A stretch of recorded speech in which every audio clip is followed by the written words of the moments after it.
you someone who tries to drive while distracted by your phone? Someone who props it on the steering wheel or peeks down at it for a glance? Or just scrolls and scrolls?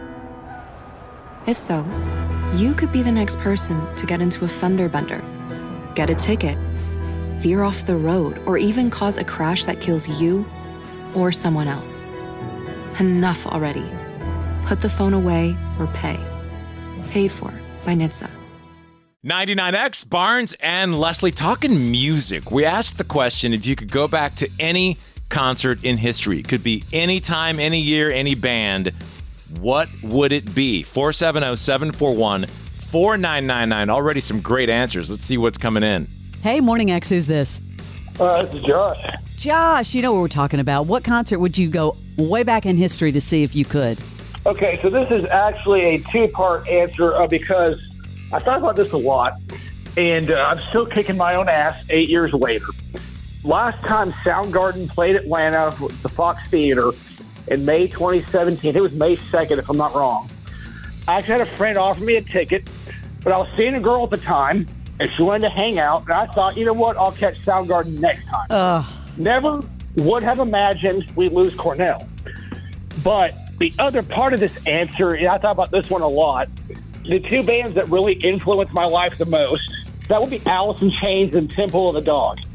And Mike McCready and Jerry Cantrell are the reason I ever picked up a six string in the first place. And they played November 1990 at the Moore Theater in Seattle. And that would be the show I would travel back in history to see. Who would have thought that all these bands that we were just, it was just routine, Stone Temple Pilots, and that they would all pass away so early.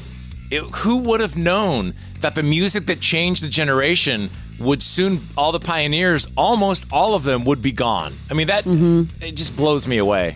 It is unfathomable. Actually, Scott Weiland died on my birthday, and my 28th birthday in 2015. So sad. Hey, thank you for calling. Have a great day. You too. Thank you. Appreciate it. Thanks, man. We'll see you later. Hey, Morning X. Good morning. Who is this? This is Brian. Brian, if you can go back in time, any concert, what would you attend? I would actually attend my the concert of Public Enemy. This is back in 1989. I mean, it's like they're at 90. Public Enemy?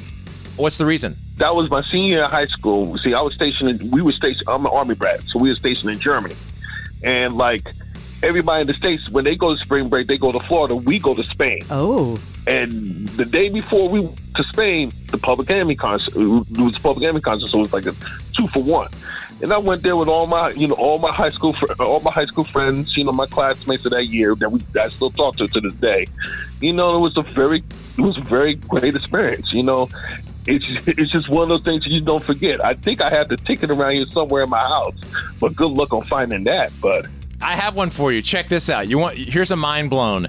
Back in the 90s, we had someone who would call our hotline because one time they came on for something, and then they would call and shoot the breeze, didn't want to go on the air, would call us just when they were in carpool line. Leslie, do you remember who it was? Yes, I do.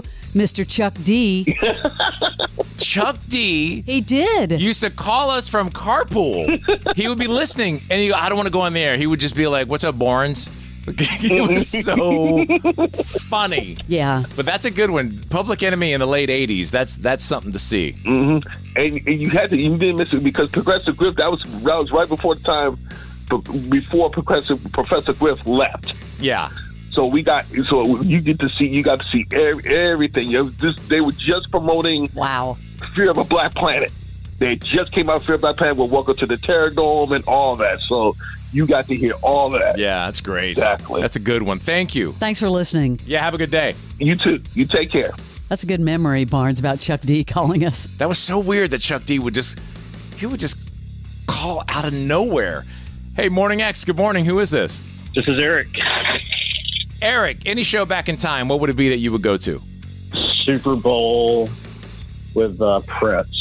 Yeah, Prince again coming up. Yeah, and why the Super Bowl with Prince, though? That's such a different show than an actual concert. It is, but, I think the Super Bowl is one of those once-in-a-lifetime opportunities most people don't get to go to. That's true. And then also see Prince, who was honestly one of the best guitar players of all time. Yeah. And then with a crowd singing with him during Purple Rain, I mean, that was just perfect. That was a spectacle. We just had a friend who went into his house in Minneapolis. I want to do that tour. And I can't say who it is, but he got in the elevator. Whoa. Which, the elevator, that would freak me the F out. Yeah. I could not imagine that. Hey, thank you. Have a great day. All right, thank you. Man, I love this segment. Hey, Morning X. Hi, who's this? Hey, this is Jessica. Jessica, you know, we're talking about if you could go back in time to see any concert, what would it be? Oh, without a doubt, go back to 1995 to the Dissonance tour with David Bowie-Nine Inch Nails. Oh, yeah. Bowie and Nine Inch Nails. I forgot that tour existed. Right? That was a great tour. Amazing. That, oh my gosh, that would be pretty freaking amazing to see that. Yeah, for sure. That just such a weird, it's a weird mixture, but not. But not, it actually worked. Oh, I think it totally makes sense. The textures are so all over the map, but it's just like a weird. Yeah, how much do we miss Bowie? Wow. A lot. That's a great one, Jessica.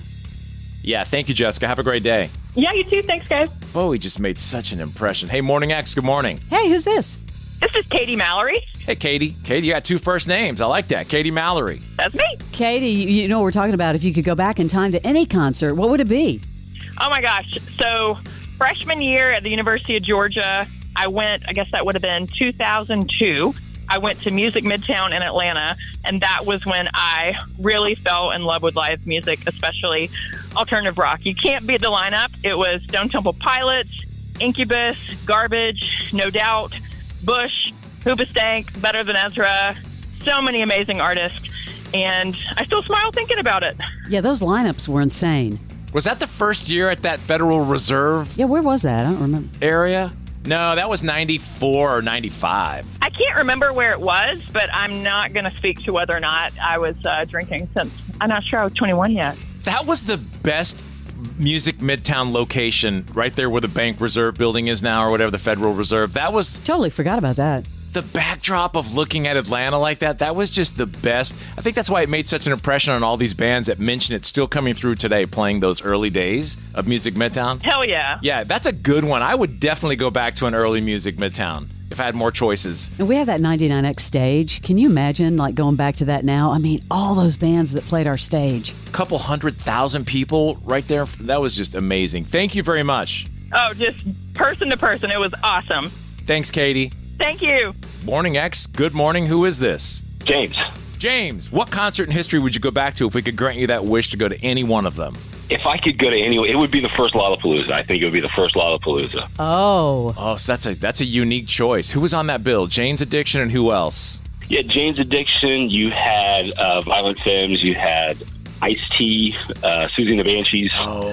That's right. I mean, it was Nine Inch Nails. It was a pretty loaded lineup. That was before us. And these were all some of the most influential bands, you know. Susie and the Banshees, Living Colour, Butthole Surfers, Rollins was on that. That was right before 99. That was at the beginning of what really drove 99X to be. that's true. In the early days when all these bands were breaking. Yeah. Yeah, that was 91. That was when it was like, you smell that in the air? There's change coming.